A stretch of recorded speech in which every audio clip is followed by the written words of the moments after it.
சூர்யா வீட்டில் இந்த மாதிரி விநாயகர் பூஜை பண்ணணும் அப்படின்னு சொல்லிட்டு டிசைட் பண்ணுறாங்க. இந்த சூழ்நிலையில் இங்கே என்ன பண்ணுறாங்க, கோட்டீஸ்வரியை அவங்க ஃபேமிலியும் கூப்பிட்றாங்க. கோட்டீஸ்வரியும் வந்துடுறாங்க.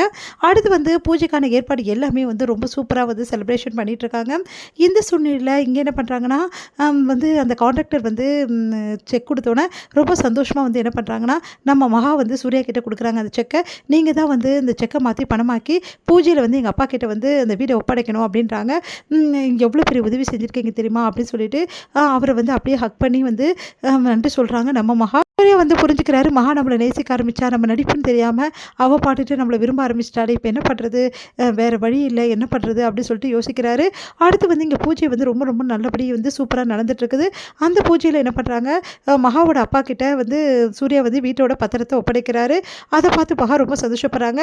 இதெல்லாம் பார்க்குற ராஜலட்சுமி இப்படி மகா பக்கம் சாஞ்சிட்டானே அப்படின்னு சொல்லிட்டு வருத்தப்படுறாங்க.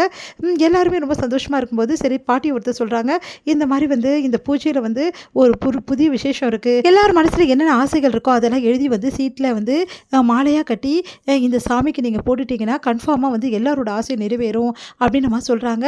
அதை கேட்டு எல்லாருமே சந்தோஷமாக எழுத ஆரம்பிக்கிறாங்க. உடனே ஐஸ்வர்யா எனக்கு நிறைய பெரிய வீடு கட்டணும், வாசல் கட்டணும், அதே மாதிரி எனக்கு நிறைய பணம் வேணும், நகை வேணும், நான் ரொம்ப நல்லா வாழணும் அப்படின்னு சொல்லிட்டு அவங்க பாட்டுன்னு எழுதிட்டே போகிறாங்க.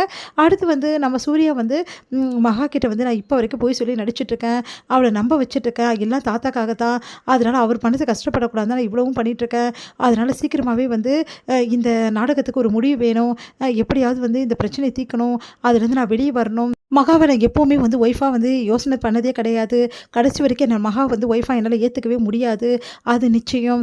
ஆனால் அதை அவள் புரிஞ்சுக்க மாட்டா, ஏன்னா நான் நடிக்கிறதால அவள் நான் ஏற்றுக்கணும்னு நினச்சிட்ருக்கா, அதனால் இந்த நடிப்புலேருந்து எனக்கு ஒரு வழியை காமிசாமி அப்படின்னு சொல்லிட்டு எழுதியிருக்காரு.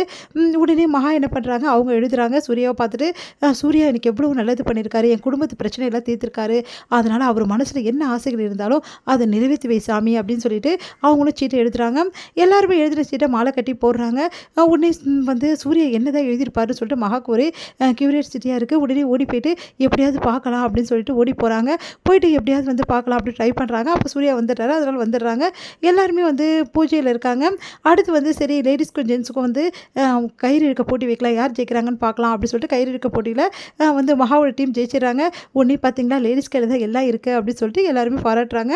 இந்த சூழ்நிலை எல்லாம் சந்தோஷமாக இருக்குது. மகா என்ன பண்ணுறாங்க, யாருக்கும் தெரியாமல் சூர்யாவோட மனசில் என்ன இருக்குது ஆசைகள் சொல்லிட்டு பார்க்குறதுக்காக அந்த சீட்டை எடுத்து ஓப்பன் பண்ணி பார்க்குறாங்க. பார்த்தா சூர்யா எழுதியிருக்கிறது எல்லாமே மகாவுக்கு தெரிஞ்ச போது மகாவால் தாங்கிக்கவே முடியல. இவ்வளோ நாள் இந்த மாதிரி எல்லாமே பண்ணிவிட்டு கடைசியில் எல்லாம் நடிப்பா, அப்போ இவ்வளோ நாள் என்கிட்ட நடிச்சுருந்தா இருந்தாரா இவர் அப்படின்னு சொல்லிட்டு மனசு வெறுத்து போகிறாங்க. மகா அப்படியே மனசு கஷ்டப்பட்டு அங்கேருந்து கிளம்பி போயிடுறாங்க வீட்டை விட்டு. இங்கே மகாவை எல்லாரும் தேடுறாங்க, யாருமே கண்டுபிடிக்க முடியல மகாவை. மகா கோயிலில் போய் உட்காந்துட்டு சாமிக்கிட்ட கேட்குறாங்க, என்ன தான் நினச்சிட்டு இருக்க மனசில், என் மனசு சந்தோஷமாக இருக்கிறது உனக்கு பிடிக்காதா, ஏன் இப்படிலாம் பண்ணுற, ஏன் அவர் என்னை ஏமாற்றிட்டு இருக்காரு, இவ்வளோ நாள் நான் இதை தெரியாமல் இருந்திருக்கேன், அவர் என்னை விரும்புகிறாரு நினச்சேனே அப்படின்னு சொல்லிட்டு மகா பயங்கரமாக அழறாங்க, கதறி கதறி. இங்கே பாட்டியும் தாத்தாவும் தேடி ஆறுதல் சொல்கிறாங்க மகாவுக்கு.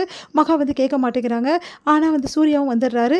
சூர்யா என்ன தான் நினச்சிட்டு இருக்க, எப்படி நீ வீட்டை விட்டு வருவ, உனக்கு காணாமல் எங்கெல்லாம் தேடணும் தெரியுமா, இப்போ தெரியுதா சூர்யா மேலே எவ்வளோ அக்கறை வச்சிருக்காருன்னொன்னே, நீங்கள் எல்லாமே போய் சொல்கிறீங்க, இவர் என் மேலே அக்கறையும் வரல, என் மேலே அன்பும் இவருக்கு வராது, இந்த ஜென்மத்தில் பொண்டாட்டியை அவர் ஏற்றுக்க போகிறதில்ல, நான் இங்கே இருக்கேன், நான் வரமாட்டேன்றாங்க, அது எப்படி நீ வராமல் இருப்பேன், நீ தான் ஆகணும்னு சொல்லிட்டு சூர்யா அடம் பிடிக்கிறாரு. உடனே மகா பார்த்து அப்படியே முறைக்கிறாங்க. தாத்தா பாட்டி சமாதானப்படுத்தி மகா ரொம்ப கஷ்டப்பட்டு கூட்டிகிட்டு போகிறாங்க வீட்டுக்கு. இதோட முடியுது.